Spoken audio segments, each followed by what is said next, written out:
Hello chess lovers, selamat datang di channel Catur dan Secangkir Kopi. Pada video kali ini kita akan menyaksikan pertandingan catur yang sangat seru antara Magnus Carlsen melawan Gerson Talekse. Selamat menyaksikan. Serbu.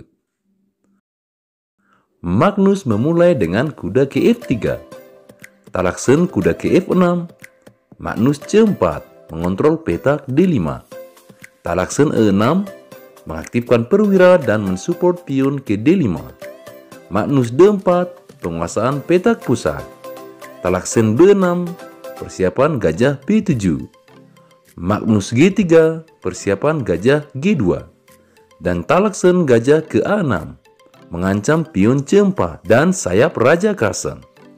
Carlsen menjaga dengan B3. Taleksen B4 mengancam pion C4 dua kali. Carlsen dipaksa makan pion sehingga gajah bisa ke G7. Taleksen balas memakan dengan gajah. Agak keren juga cara Taleksen untuk menempatkan gajahnya di daerah sentral sayap Raja Carlsen. Carlsen gajah ke G2. Taleksen pion ke D5. Carlsen rokade sebelum diancam oleh gajah Taleksen yang akan mengakibatkan pertukaran yang merugikan posisi putih. Gajah menutup, gajah makan gajah, kuda makan gajah, dan kuda Carlsen buntu. Taleksen kuda ke B7, Carlsen kuda ke C3 mengancam gajah yang cukup mengganggu. Gajah bandel dan tetap mengganggu benteng dari A6. Carlsen mengaktifkan benteng ke E1, menghindar dari bayangan gajah, sehingga pion E bisa dimajukan. Taleksen mengaktifkan gajah ke D6 sambil persiapan rokade.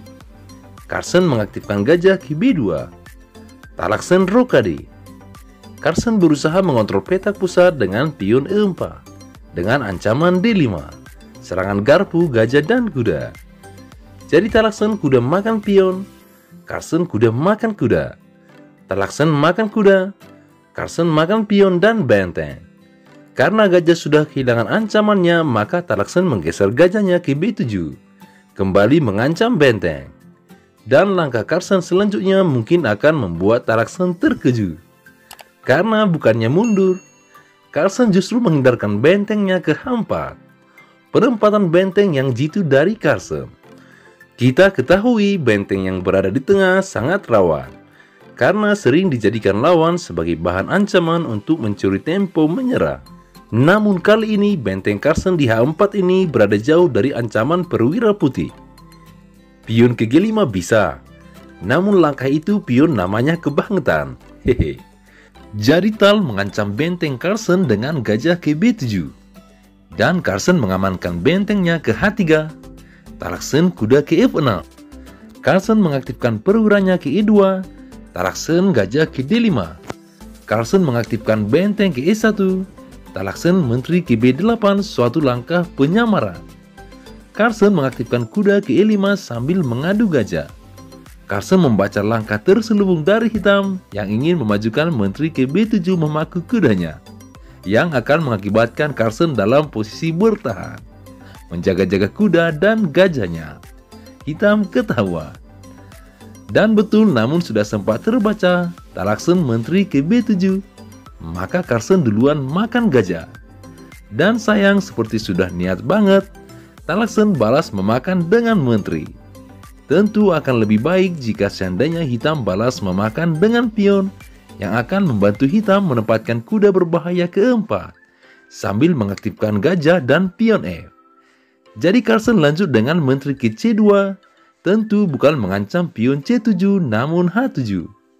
Taleksen terkecoh karena daripada memajukan pion ke H7, melepaskan beban kuda untuk menjaga-jaganya, Taleksen justru mengamankan pion C7-nya ke C5. Maka Carlsen kuda ke G4 mengancam kuda penjaga petak H7. Chess lovers tentu tahu, jika hitam memakan kuda gratis ini, maka hitam akan mengalami checkmate oleh menteri. Hitam sudah panik berat, dan hitam lagi-lagi membuat kesalahan. Karena daripada langsung memajukan pion ke H5, mendapatkan tempo mengancam kuda, dan menghindar dari ancaman kuda, Taleksen justru nanggung ke H6 mengamankan petak H7. tipe pion H6 ini sering dijadikan bahan sacrifice.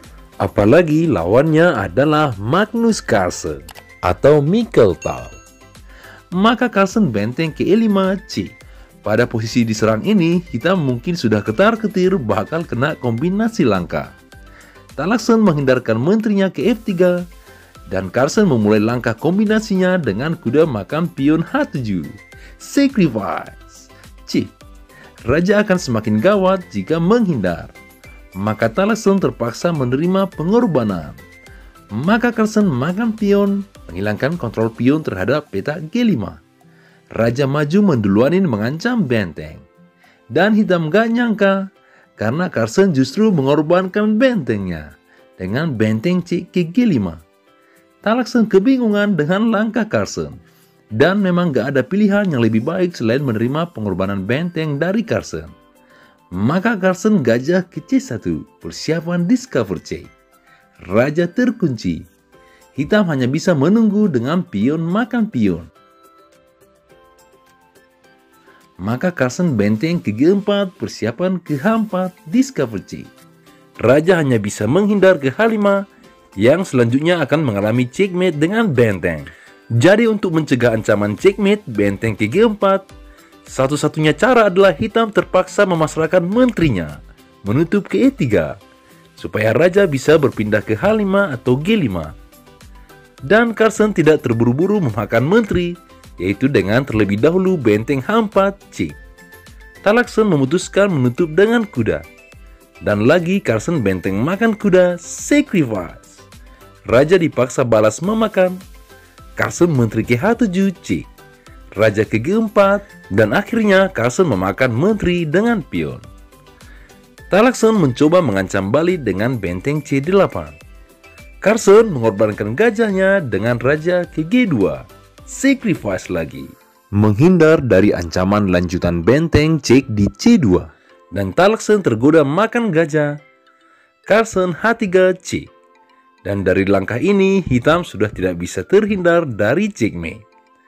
Raja hanya bisa menghindar ke G5, maka Carlsen menteri ke G7 C. Jika raja ke H5, maka pion G4 C. Raja hanya bisa menghindar ke H4, Carlsen menteri ke H6, checkmate. Raja ke F5, Carlsen G4 C. Raja ke E4, Carlsen menteri makan pion, checkmate. Chess Lovers, terima kasih sudah menonton. Chess Lovers, mohon dukungannya ya dengan menekan tombol subscribe. Jika Chess Lovers memiliki analisis yang berbeda atau ada kritik dan saran, silahkan ditulis di kolom komentar. Terima kasih.